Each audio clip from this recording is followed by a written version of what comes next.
All right, I guess we're ready to begin. Thanks very much for being with us today. This is the latest in our series of conversations with newsmakers, policy shapers. And joining us today is Cory Nettles. Some of you may know Cory already, but I'll do a little brief resume for you.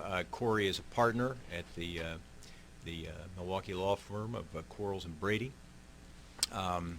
He grew up in Milwaukee on the northwest side, went to MPS schools through the 7th grade, graduated from Greendale High School. He got his undergrad degree at Lawrence University in Appleton, studied abroad for a while, some interesting life experiences, got his law degree from the University of Wisconsin-Madison. Sorry, but... I couldn't get into Marquette. It happens, I guess.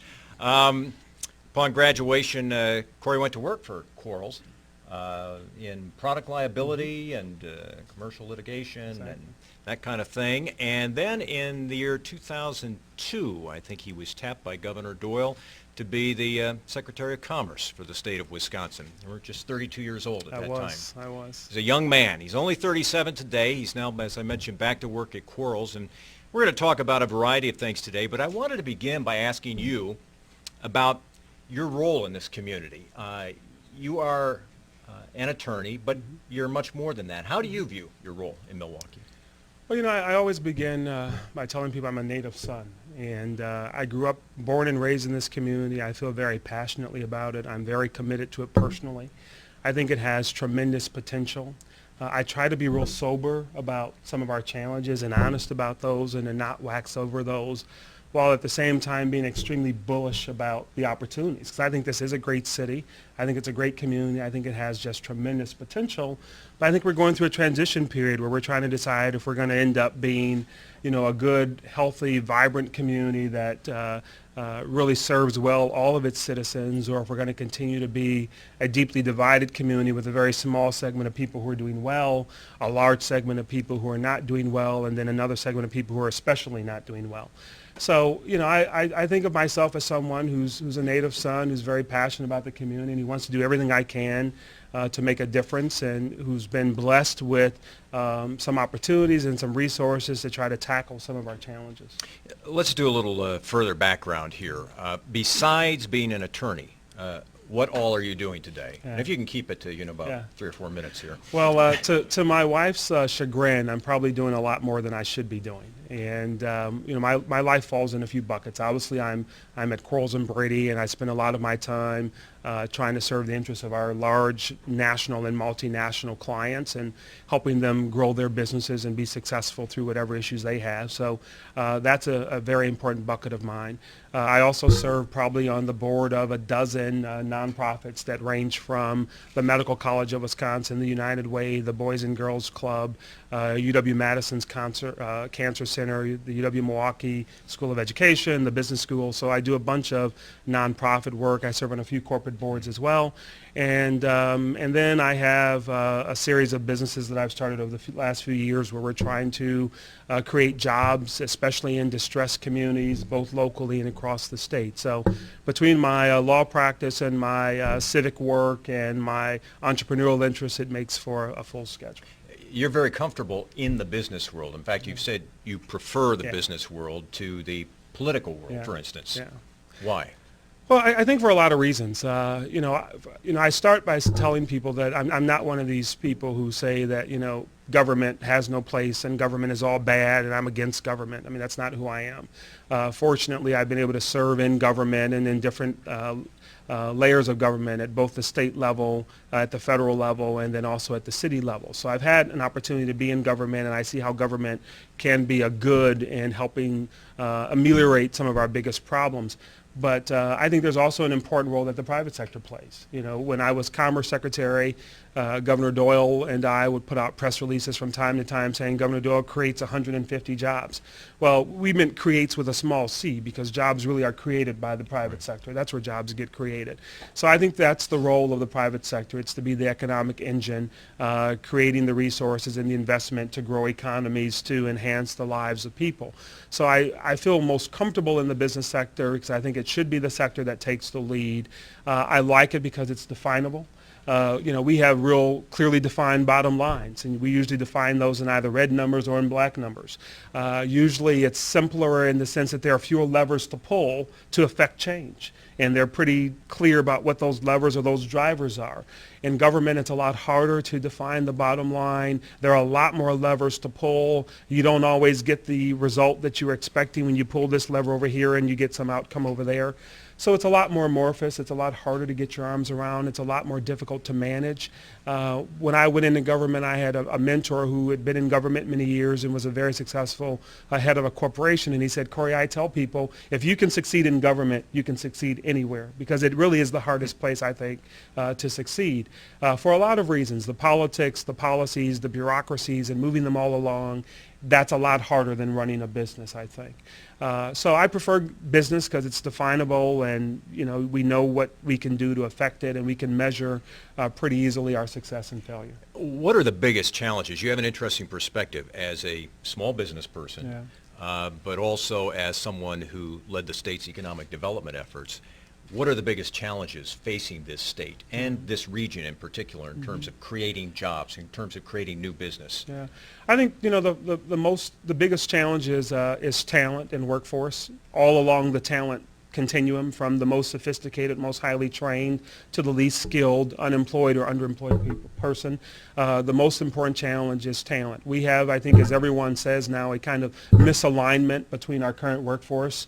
We're still transitioning from a manufacturing economy to something else, whatever that something else will be, and making sure that our workers have the skills they need to make that transition from a Rust Belt manufacturing economy to a service-based economy, I think, is largely what it'll end up being. So I think that's a challenge. We also are, as I often tell people, on this kind of crash course with demographic destiny. Our workforce is getting older, it's getting wider, and it's getting grayer, and we haven't figured out what we're going to do to provide the workers we're going to need, because we're going to have some very serious worker shortages in our economy. We're literally, in certain parts of our state economy, whether it's in Madison or in the Fox Valley, we're literally just running out of workers. So I'm talking to clients from around the world, especially from around the country, who are thinking about locating a business somewhere. And they can go to Wisconsin, they can go to Illinois, they can go to Indiana, they can go to Florida, they can go to Texas. And one of the first questions is, if I bring this company here and I need to hire 1,000 people, am I going to be able to find the people I need to grow my business? Are they going to have the skills they need? Are they going to have the work ethic I need? We score very high on work ethic. So we have this real challenge with our boomers who are kind of aging out of the economy. Our population growth rates are well below the national average, so we're not repopulating at a rate that we need to fuel our economy. So I think the single largest challenge we face is the talent workforce challenge. This brings me to a logical segue. And you talk about companies that need workers, and the fact of the matter is there are a lot of people in Milwaukee, for instance, who are unemployed, who need jobs. And so far there seems to be a disconnect between employers who need workers and individuals who need jobs. I'm going to put this in very personal terms for you. You've started a business, and talk for a moment about what that business creates in terms of a product, but who you're employing in that business. Yeah, a couple years ago, after spending a lot of years looking at the business model, we started a manufacturing plant in the heart of Milwaukee's inner city, and we do factory crafted houses. We do manufactured housing like Wausau Homes. Like Wausau Homes. Their product is modular. Our product is panelized, which we think is a better product that can be done at a better price and all of that. But we were very deliberate about deciding to locate our business in the middle of the inner city because of my passion about the city and its prospects. So we're located in an outstanding manufacturing facility, and we then set about the challenge of trying to find workers. And certainly we are surrounded by high double-digit unemployment in the area where our business is located. And depending upon whose numbers du jour you believe, anywhere from 30% to 50+%. But finding people who had that combination of hard and soft skills was extremely difficult. I mean, we had, generations of people who had been unemployed. I mean, no one in the family for generations had been kind of regular workers in terms of some of the negative byproducts of our welfare state. So to get people kind of thinking about, okay, at 7 a.m. and until 4 or 5 p.m., I got to go to this place called a job and be productive while I'm there, those whole set of soft skills that many of us take for granted, there's whole groups of people out there who just don't have those kind of soft skills. Once we get them past the soft skills of showing up to work, your behavior at work, being disciplined, being productive, you don't just leave at 11 because someone called and said they need you to come run an errand. Once we kind of got through that whole set of soft skills, we then had to deal with, okay, now that they're kind of here and they're showing up, on time and they're staying at the end of the day, do they have the skills to make our widget, right? And we had to spend a lot of time at our own expense training our workers how to make our widgets and investing very heavily in their training and development. And these were very low-skilled, unskilled workers when they started. And we have a range from unskilled work to journeyman carpenters and everything in between. So we had to invest very heavily in their skills development. And we have a plant where on our floor, I don't know the actual percentages, but 90+% of our people happen to be minority workers, mostly African-American men and Hispanic men. We also have women who are working in our trades as well, some of whom for the very first times in their lives. So it's been a real labor to find people who had that combination of soft skills and who were teachable and trainable, who we could develop into making our product and doing a really good job. Touch wood, we've been very successful. Our product is, as a startup company, there's always risk and there's always bumps in the road. I'm pleased that, things have gone very well for us. We have a really good workforce that's dedicated, that shows up, that does the work they're paid to do. We've had little to no attrition in the short time that we've been at this. We're growing fast, so we keep hiring people. So we feel good about that. But, between being a policymaker and being an entrepreneur, putting people to work, there's a lot of ground there to cover. And we've been relatively successful at it. But, we've still got some huge challenges. You and I were talking before we began today, the kind of worker you will hire. Some companies will not hire someone who's had an experience with the criminal justice system. Yeah. You don't Not an agree issue. with that? Yeah, At least for this job. Yeah, I mean, I'm the chair of a job placement training company called Milwaukee Job Development. This is a nonprofit that I started 2 or 3 years ago with a group of mostly downtown business leaders, but also some people from MATC and other nonprofits. And as we were trying to place people, there were a couple things that we kept finding were major impediments to getting people placed. One is that we ended up seeing a lot of men, and all the social services programs are designed for women, not for men. When you look at the whole W-2, that's all about women to work, W-2, women to work, or Wisconsin Works is the other W-2 acronym. But there were not a lot of resources to get men to work. The other major challenge we had is that something like 30 to 40% of the people we were seeing were men and women were recently released offenders.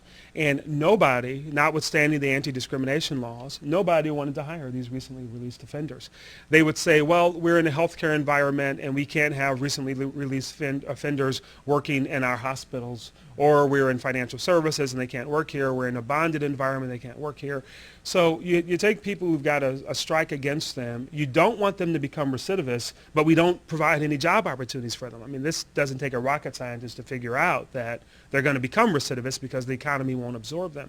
So what I said is, look, if you come into my factory and you keep your nose clean and you hammer nails straight, I don't care about where you've been, I care about where you are and where you're going. And we have hired recently released offenders. They are indistinguishable from the rest of our workforce. They come in, they do the job they're paid to do. We're providing a meaningful job for them, and we hope some support for their family.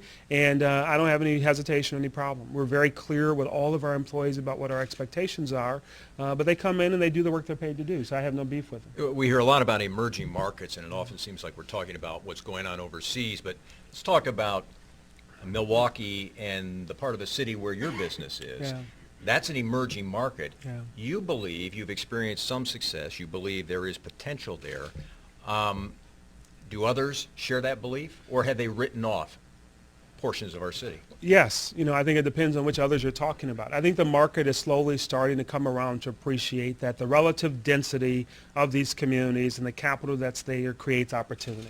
And when I think about our workforce challenges, this is a supply and demand. You go where the supply is, and the supply of workers happen to be in these inner city economies.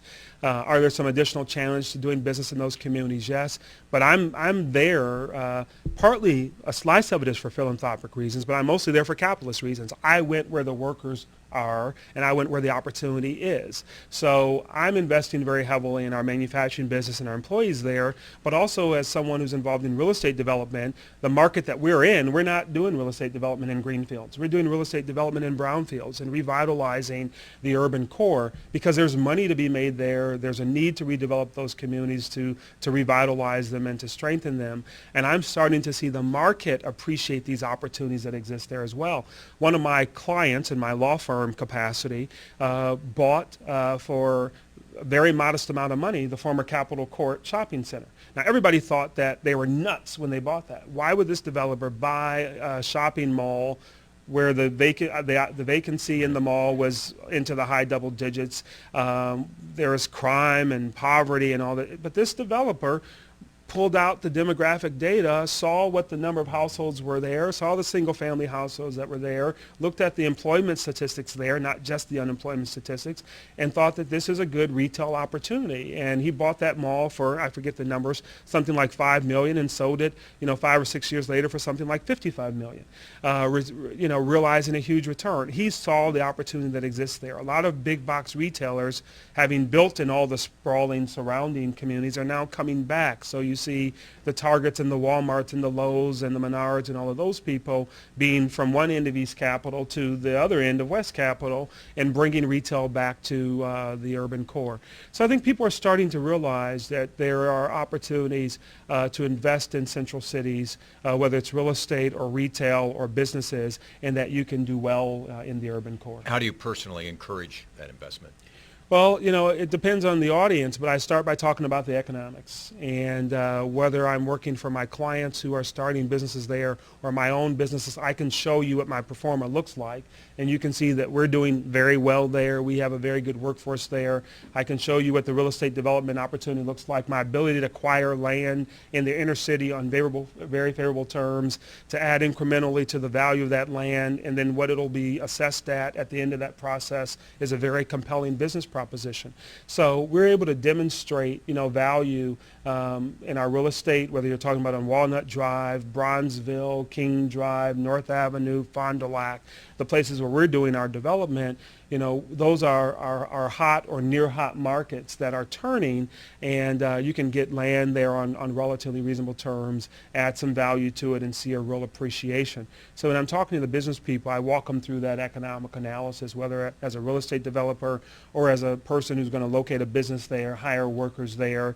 Because you go out to Brookfield, you go out to some other areas, you just aren't going to have the people you need. You're not going to have the supplier workers you need.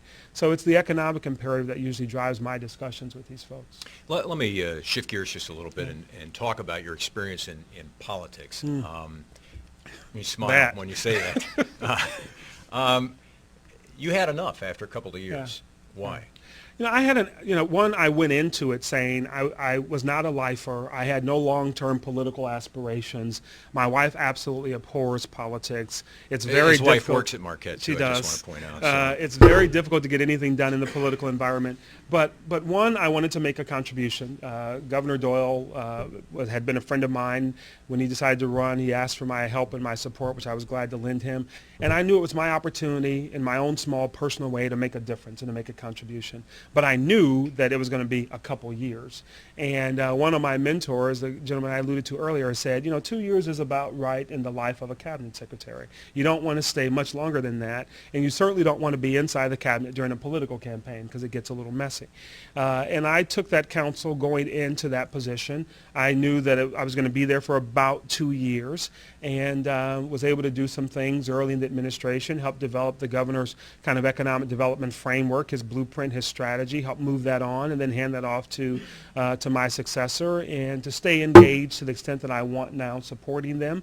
But, it was time to get out. We live right now, and I'm sad to say, an extremely divided time between the R's and the D's, distinctions which, I think most people think are silly, but there's some people at the fringes of both sides who really order the world in that way.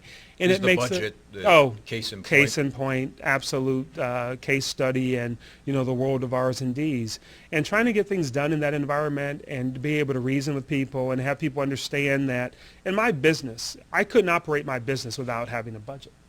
It's just inconceivable to me that we would roll into a fiscal year without a budget. Well, here we are now in October almost, and the state budget was supposed to have been in place by July 1st. So there's no consequence, it seems, for them not getting this done.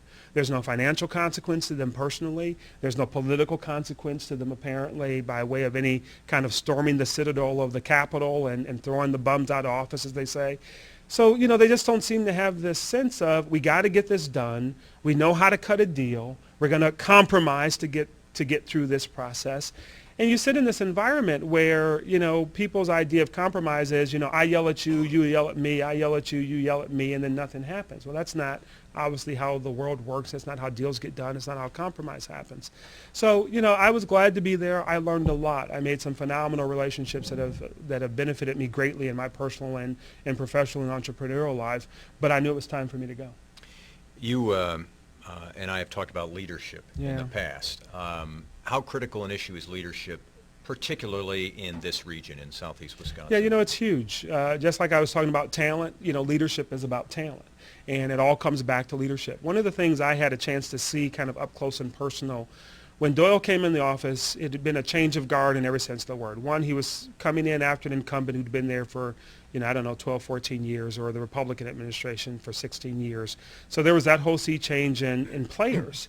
But we were also confronting some unbelievable structural challenges, whether it was our $3.2 billion structural deficit or, the lack of revenue coming in from the feds. I mean, all across the board, everything we were looking at, it was all bad news. And, whether you agreed with the policy decisions that he made, what I liked about Jim Doyle was he was an executive. And he said, I'm going to make the call. Here's who I am. Here's where I am. Here's where I'm going. Here's what I'm going to get from point A to point B. A lot of people are not going to be happy with it. I think it's the right thing to do. I'm going to do it. And off he'd go. And he was fully engaged in the job of being executive. Not everyone has the skills or the temperament to be an executive. And I learned in spades that there are people who are we have tripartite government. There are people who are judicial people by temperament. God bless the judiciary. We need those folk. There are people who are legislators by temperament. We need those folk. And then there are people who are executives. Not all legislators become good executives. There are a few instances where that has happened. Generally, typically, you look historically at all levels of government, very few people can make the transition from being a legislator to being an executive. A totally different set of skills.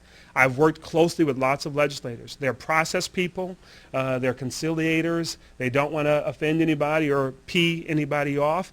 But that's a totally different set of skills than when you're executive and you sit at this long table and everyone turns to you and says, okay, boss, what are you going to do today? And then you're it. You're not one of 400 and however many in the U.S. Congress or however many in the Aldermanic Council here or however many in the state legislature.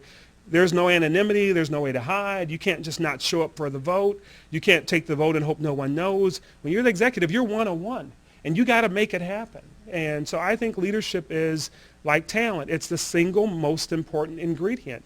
And I think all of our challenges ultimately come back to the challenge of leadership, both in business, in government, and in the philanthropic sector. And where things are happening that are good things, peel back the layers of the onion, there are very good, strong leaders there driving it and making it happen. And where things are not happening, there are weak leaders there who are not making it happen. Is the quality of leadership in this community, both in the business sector and in the public sector, adequate?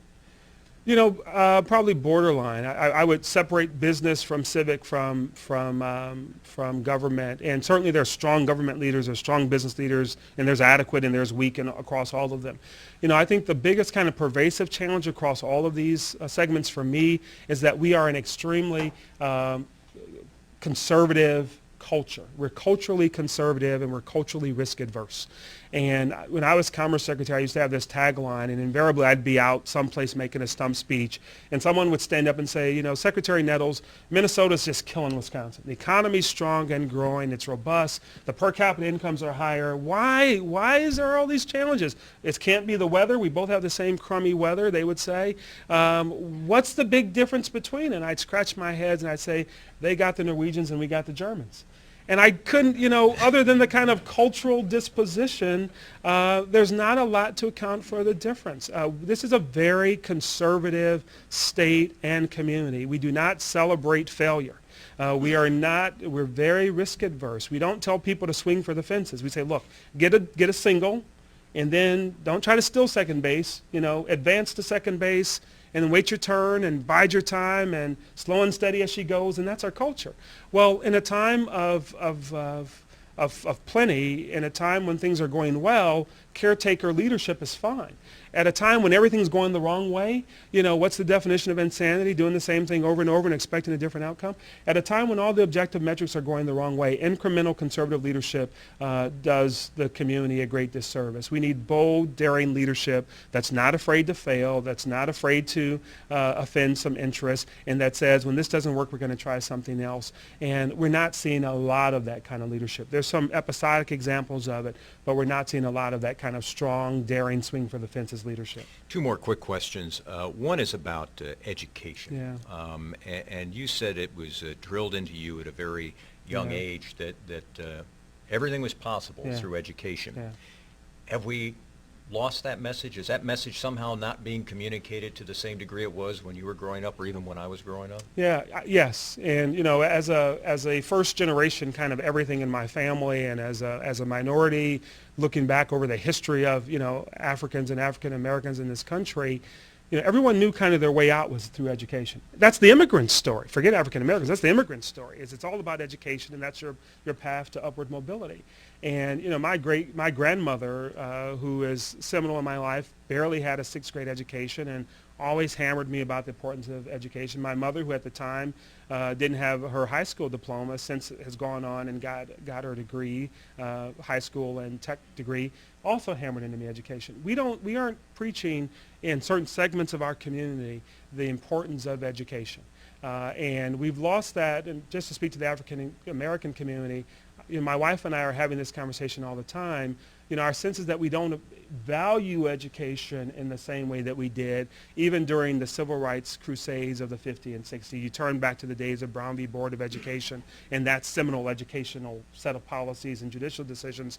There was culturally within the community a different value on education. And I think we've, for a lot of reasons, have kind of lost that value.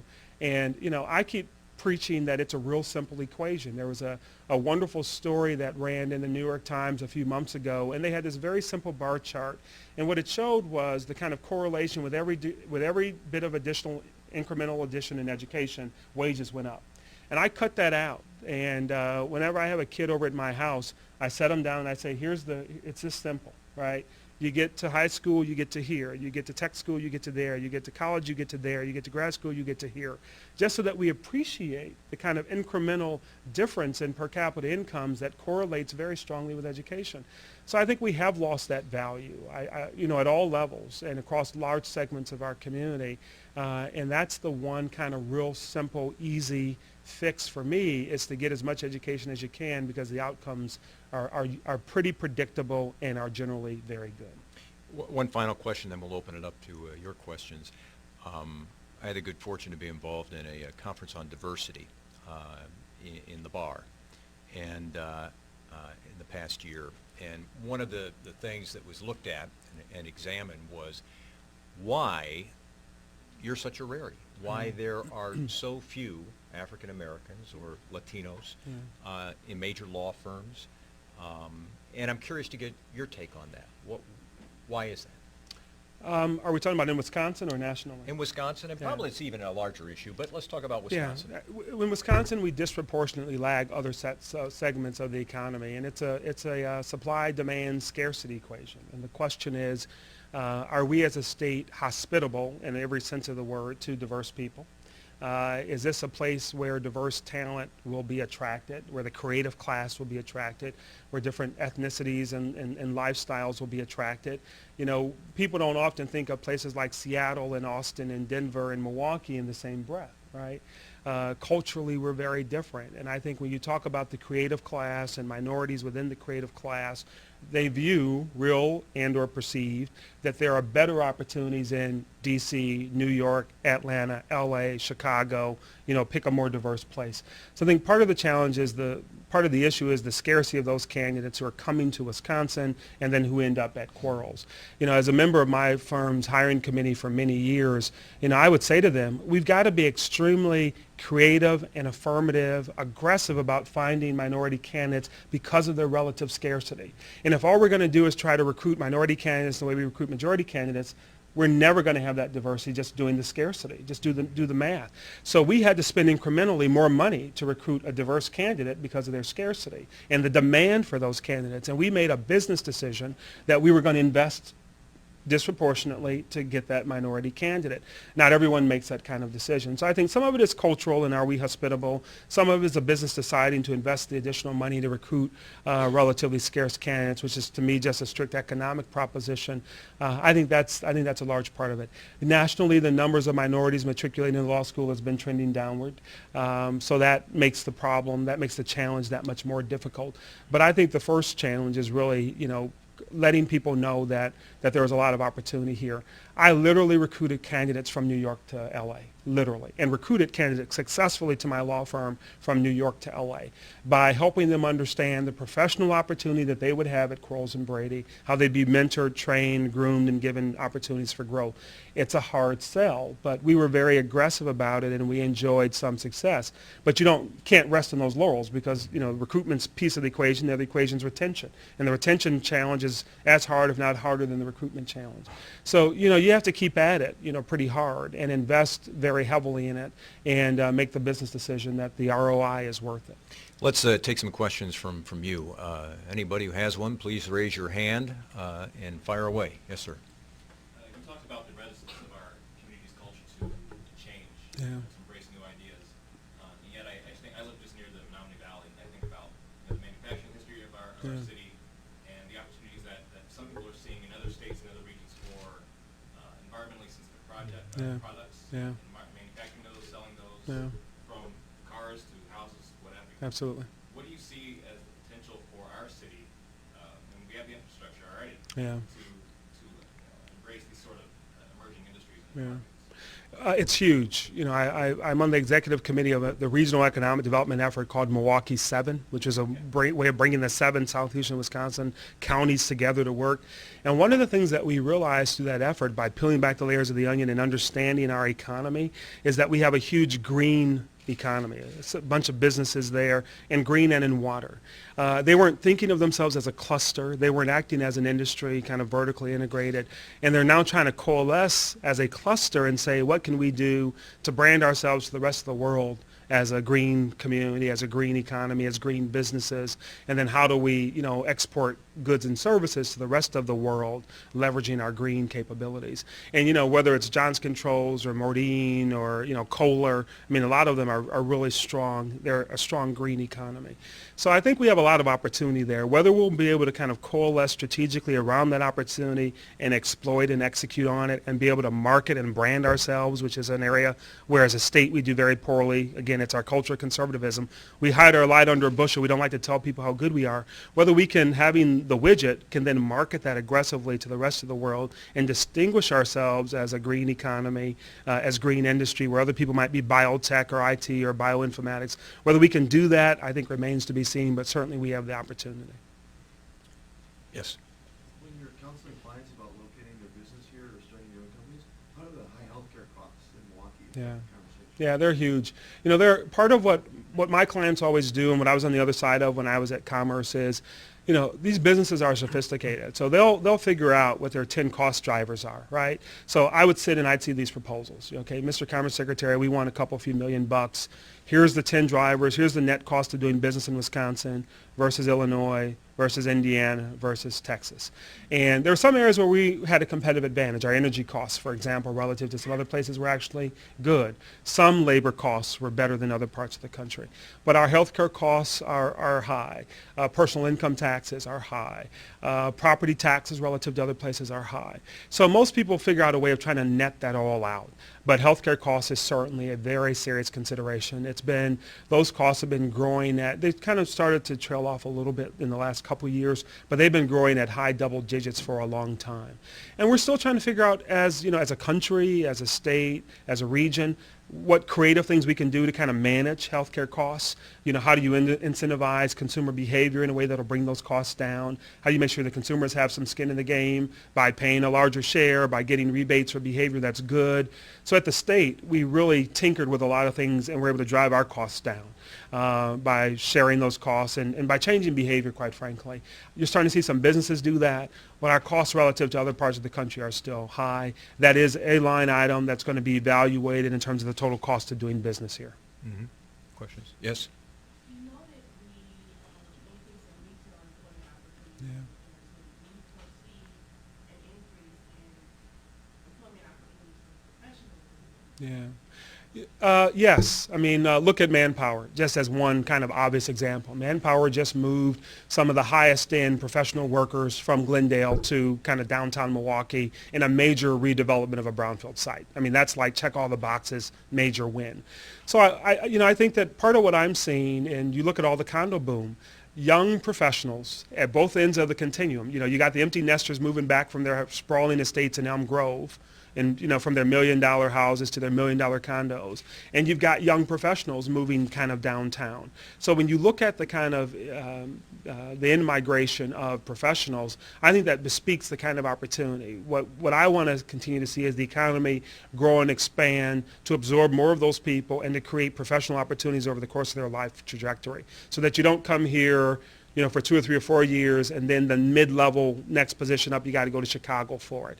But I think there's, retail is just a small slice of what I think the opportunity is in the urban core. I think we're going to continue to see, I hope we'll continue to see high-end manufacturing jobs that pay well, kind of moving back into the city, staying here, growing here, and then more professional services opportunities. I read this morning in the paper an engineering firm that I've been working with just moved their offices down onto King Drive, just kind of south of North Avenue. High-end engineering firm paying really good wages. So these are small anecdotes, but I hope that it'll be part of a larger trend, a larger movement. I think the opportunity's there, and I think you're starting to see some positive signs, but we still got a long ways to go. Dan? So much of Yeah. so much of this seems to come back to education, Yeah. particularly in terms of employment in the urban core. As a long time ago, your family supported you obviously in getting an education in the suburbs. Now, as a civic leader and as a business person, what is your assessment of MPS and its success in educating? Yeah, bad and not getting better. I mean, what's happening in MPS is really, quite frankly, criminal. I mean, when I look at the number of the number of people not graduating and not exceeding out of MPS, that is just criminal.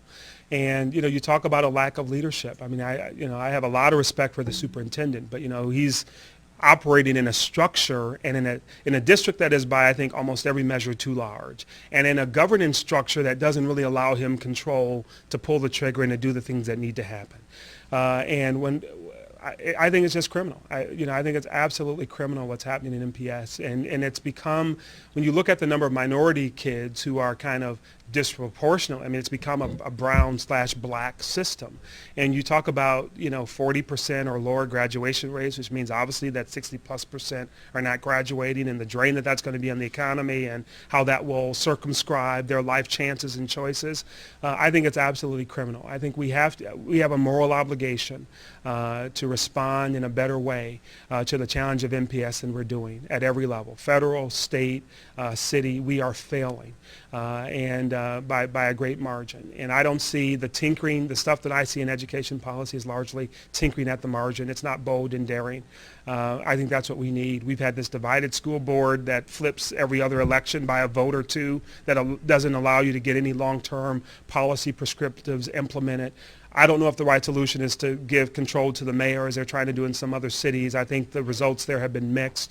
I think we're going to have to invest more. I'm not just about more good money after bad, but we have to figure out a way of coming up with a model that will educate, more kids. What's happening there is absolutely criminal. It's immoral. Is it fair to lay the blame, though, on MPS? You talked about some of the societal changes and the way we value education. Is that completely fair to say MPS is to blame? Yeah, and and I don't mean to say that MPS is solely to blame. I'm saying that what's happening in MPS is criminal. Now, who all shares in the blame, we can go right down the list. I mean, parents, first and foremost, administrators, policymakers. I mean, there's plenty of blame to go around. But what we know is the MPS MPS is not working. Milwaukee Public School system is failing. Kids are not showing up ready to learn. They're coming in and they've been up all night because mom and boyfriend were fighting. They haven't eaten, so they're distraction. Some of them have serious learning disabilities. So there's plenty of blame to go around, and how we deal with that. Our teachers and principals prepared for the social challenges that kind of turn up on their doorstep, and if not, then what do we do about that? We can ignore that these problems exist and say, I'm just here to teach reading, writing, and arithmetic. 1 + 1 is 1, and then Junior's got his head on the table because his tooth is rotting and he can't learn. So I don't think we can ignore that these kids are bringing into the classroom all of their social challenges. So I think we have to step up and get engaged in trying to deal with that, from a case management perspective. So I don't mean to suggest that it's just the superintendent or it's just the board. I think the whole system is failing, and all across the board we're failing, and we have to figure out a way of turning this around, because the costs to us are very great, both in terms of every dollar we spend a day that's not well spent. There's no way I would invest $1 in my business knowing that 60% of it was going to fail. I would just never. That's just insane. I mean, none of us would invest when the return on investment, the ROI, was like that. So we have to say that the money we're investing today is not being well spent, but think about the costs project forward. Junior comes in at 5. What are you going to do 13 years later when he's 18 and he, quote, leaves the system, if he stays as long as 18, and is illiterate and not at all equipped to enter the workforce? Those costs are just astronomical. So, it's one of the most important problems that we need to get our arms around. Again, that's our talent pool that we're not investing in and developing. And the effect on our economy, the social costs of that are going to be right off the charts for a long time. Other questions? Did you have one earlier? Somebody had their hand. Well, I had a question, but it's pretty similar to what Okay. was asked up there. The demand for, I was reading the other day in the paper that the demand for legal services is shrinking. Yeah. And last week I was at a lunch meet, like a lunch get-together type of law school debt, Yeah. and the small market for lawyers in Milwaukee. Like, Yeah. what would you say to someone who in 3 years is going to graduate with a JD, and they're looking at the market in Milwaukee and being like, it's not very promising? Yeah, I guess I would disagree that it's not very promising. What I know is in good times people need lawyers, and in bad times people especially need lawyers. So I'd be really surprised and a little skeptical of data that suggested that it was a really shrinking market. So I'd start by challenging that assumption. But the other point that I'd make that I mean in all sincerity, and I hope my biography has borne this out. Your law degree, for me, it was an extension of my liberal arts education. And that law degree will equip you to do so many things that whether you come out and enter as a first-year associate at Quarles and Brady and become a partner in your 9th year, that's just one path. The lawyers who are my best friends, with a couple exceptions, tend not to be lawyers anymore, or in some instances ever. So I would be thinking very broadly about the use of my legal education and how that plays out in the economy. My wife was also a lawyer, clerked at Michael Best, turned down her offer, started at Johns Controls, left Johns Controls, went to Miller Brewing Company, left Miller Brewing Company, and is now at Marquette. So, there's all kinds of different paths to being successful personally and financially with your law degree. So I'd start by challenging the assumption that there won't be a demand for your talent in the law. But I would also be thinking very broadly about all the other ways that you can very productively put your legal education to really good use. Mm-hmm. Other questions? Let me go up here first. Mm-hmm. You alluded before to how with your own entrepreneurial work, Yeah. and when you hired employees, you'd often have to do a lot of training on Yeah. your own and sort of those soft skills. Yeah. And you had to invest a lot. And part of it was your connection to the community, Yeah. education to the community. How do you address, I guess, employers who don't have that kind of connection or don't have the capacity to make that initial investment, bringing them into the inner city? Yeah, you may not have the connection. I think you can get the connection. I think they all have the capacity. I mean, there are a lot of resources out there. There got to be 1 million, I don't know what the real number is, kind of nonprofit workforce development placement, training type agencies. There are too many, quite frankly. And part of what I hope to see is that many of them will fail and that they'll be consolidated. Because if you're an employer, you don't even know where to go or where to start. There's been the retooling of the Private Industry Council. You may have read something about that, where the county and state have handed that responsibility over to now the city under the mayor's leadership. So even if you're an employer who doesn't have the relationships, personally, I think you can get there through a myriad of nonprofit organizations who have those relationships. They know where the people are. They know where the issues are. And though we didn't go this route, there are some subsidies out there from the state and from the city and to some extent from the county to help subsidize the cost of your training. We didn't want to go through the brain damage in the process of getting to those resources and decided to self-fund because we needed to move quickly. But there are resources out there to help shoulder some of the costs. But you've got to make a business decision that the return on that investment will be worth it. And I think once you make that business decision, my experience is that these business folks are pretty sophisticated and will figure out a way of kind of closing the lack of relationship and finding the resources they need to make it happen.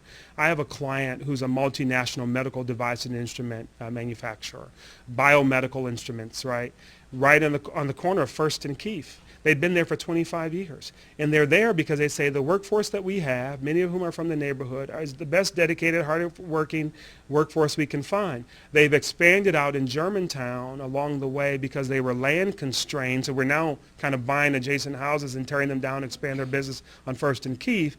But, they figured out that we could do business, that they could do business very successfully and very profitably there. So I think, what I tell companies is, be where the people are, where the action is. We can get you connected to workforce development training organizations and resources to find you bodies and to help subsidize the cost of your labor. It doesn't have to be that you're a native son so you know which churches to go and call on for 10 guys. That's one path. There are other ways of getting them to that same kind of captive workforce. Mm-hmm. Did you have another question? Yeah, you spoke earlier about the political impasse at the state government level, but it's obvious that we have similar sort of impasse between county and the city leadership. Yeah. What do you see as the key or keys to breaking that impasse so that we can better market our community, our potential of the labor market? Yeah, at the regional level, I've been very pleasantly surprised at the amount of cooperation and collaboration that the 7-county region has demonstrated. I mean, it all started out with kind of some nice platitudes about, we're a region and we're all going to play nice together. But for me, the test, as the former Commerce Secretary was, when the company comes and says, I'm going to land on this side of the bridge or that side of the bridge, do these guys pull out their knives and cut each other to death, right? That was going to be the test. And, we had a few of those tests and everybody kept their powder dry. So there is starting to be some real examples of regional cooperation. The mayor of Glendale would rather see manpower in Glendale. But if manpower stays in the region, he knows that those thousands of employees working out in the city of Milwaukee are going to buy houses in Glendale and are going to shop at the new Bayshore Town Center. So they're starting to conceive of their economic interests much more broadly than these geopolitical boundaries which markets, economies don't respect. So there's starting to be some progress there, and we've gotten through a couple of the early kind of tests. And we still have a ways to go. But I think the real key is going to be collaboration. I was at a Journal Sentinel Ed board with the mayor and the county executive, and I scolded both of them on the record in front of the Ed board about their failure to come to agreement on this $91 million pot of gold in federal transportation dollars. I said, this is nuts. I said, we'll all leave. You guys just got to do the deal.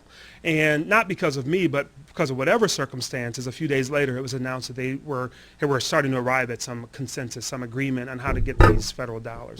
But people just got to realize that you can't just say I'm right, you're wrong. You got to do the deal, and it's going to be imperfect. Take a Solomonic approach. At some point I don't even care. For 91 million, let's divide the damn thing in half and course correct downstream about should it have been a little bit of this, a little bit of that. But I hope that people feel more political pressure to kind of get stuff done. Consolidating municipal services. I've made the point that from Shorewood to Mequon, there's something like 15 different police departments. Now, this isn't a part of the state that has per capita like the least amount of crime. Why the hell you got, I see the same guy going to Dunkin' Donuts in Bayside because there's no crime. So let's start consolidating some of these municipal service. Police and fire would be an obvious place to start. But I think that the political pressure of not being able to do tax increases, which I hope will stay on, will force people to think more creatively about how do we extract more value out of our back office because we don't have tax increases as an option.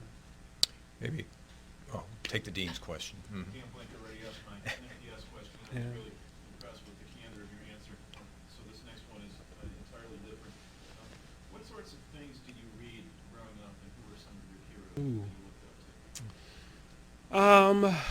to? Heroes, most of mine were kind of local. I mean, I came from a family of all women. And those were my heroes. Just very strong, honest, hardworking women, just to be candid about it. And, certainly along the way I had the teacher and the principal and everyone else, excuse me, sorry about that, who were just very helpful. But, I wasn't into kind of movie stars and athletes and Michael Jackson. My heroes were really local. And, as a poor kid growing up in the inner city, the one thing that I really have come to believe, the simplicity and the power of it is, it's about exposure to the guy next door who goes to work every day as a fireman, as a janitor, as a garbage collector. And then if you can expose these kids to a lawyer or a doctor along the way so that their world becomes bigger than their immediate environment. Because, I didn't know any lawyers. I watched Perry Mason and Matlock, and I liked that, and I thought that's kind of what I wanted to do. But, some people kind of got me exposed. So my heroes were really kind of my grandma and my mom and my aunts who were just single black women, single mothers, working hard, trying to make a difference in their own lives and to protect the kids that God had entrusted to them. So that was probably, without doubt, my single biggest influence. But it was real kind of local. I had, the 8th grade business ed teacher, Karen LaDuca. I mean, just all those real simple kind of people who just said, here's someone with some talent. I'm going to slow down for an hour and invest in them. And I think that's the key is for us, we all kind of get caught up in the mass impact. I want to, solve world hunger. Well, that's great, right? But there's a kid somewhere that you're going to pass who needs some help. And if we just invested in that one kid, an hour or 2 or 3, Marty Stein taught me that lesson. He was one of the many people who did.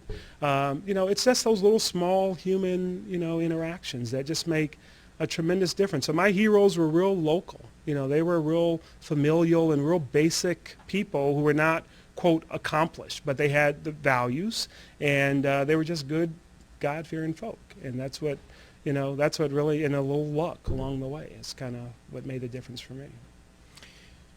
Take one more question, Rick. Recently there was this dust up where Alderman Donovan and Sheriff Clark on one hand said that, or remarked on the lack of what they perceived as a lack of urgency Yeah. with respect to Central City crime. Yeah. Other politicians responded, Yeah. thought that the way that they phrased it was not Yeah. particularly helpful. What do you see as the relationship between the actual or perceived crime problem in the city of Milwaukee and economic development? Yeah, it certainly is it negatively impacts it. But, I think that you have to, and in having the discussions about trying to persuade people to locate their businesses there, this is where, the facts help. Because all the crime that we read about, it's not that someone broke into my client's business on First and Keefe and stole their computers. It was that some guy had a beef with some other guy about whose corner it was and shot him. So the crime is kind of, for good and for bad, it's very isolated. It's kind of, in the instance that they were talking about, and a large part of it is kind of black on black crime, and it's personal. There's not this mass looting and robbery and burglary that's happening in the business. So part of what we have to do is to say, okay, fine, if this is your concern, let's understand the crime impact on businesses in the community. And let's kind of pull up the statistics and let's see what kind of crimes we're talking about. It wasn't that your employee got robbed or assaulted in the parking lot at the end of the day trying to get to her car on her way back out to Brookfield. It was over the weekend, some people who had a beef with one another taking each other out, which is horrible, but let's not over extrapolate and overgeneralize kind of what the crime problem is. Now, I had an employee at my manufacturing facility whose car got vandalized because he was parked close to the fence, and some kids walking around with too much time on their hand, hurled rocks over the fence in our secured parking lot and damaged his car. Do I wish that wouldn't have happened? Yes. Am I going to step up as an employer and take care of it? Yes. Could that have happened some other places? Absolutely. But in the grand scheme of things, the kind of crime impact from a business standpoint is relatively de minimis. We're building houses in the inner city. People warned us and cautioned us to the nth degree. They will rob and steal you blind. Your copper will be gone. Your compressors will be gone. Your siding will be gone. I'm building houses over on 28th and Wright as I sit here today in Metcalf Park, which some people consider probably statistically as one of the highest crime districts. We've had no problems. The neighborhood, they were there when those houses have gone up. They came and sat and watched for the whole day when a house got erected. They tell on those people who are doing stuff if something were to walk off as, there's Johnny down the street. So, yeah, you got to be mindful of it. I'm not going to try to say that there's no crime and there's, that these aren't real problems, but I would caution against over-extrapolating or exaggerating, the extent of that problem, because as a business owner, the cost to me personally and to my clients has been kind of relatively de minimis, and certainly the benefits have been greatly outweighed by the incremental costs of doing business there, whether it's crime or higher insurance costs or whatever the costs are. They've been offset certainly by the benefit of being there. The other thing, kind of editorially on that whole kind of Donovan thing, I thought it was very unproductive, and I thought it was more geared towards snatching headlines and positioning and posturing and all that sort of crap. He took a swipe at the black alderman about being conspicuously quiet on crime. I don't know who he's listening to or where he's been, but I work very closely with these guys, from Joe Davis to Willie Hines, and none of these guys are silent about the crime that's happening in their community. They're as concerned and as frustrated about how to fix it as anybody. They'll vote for any budget that includes more police on the street. Alderman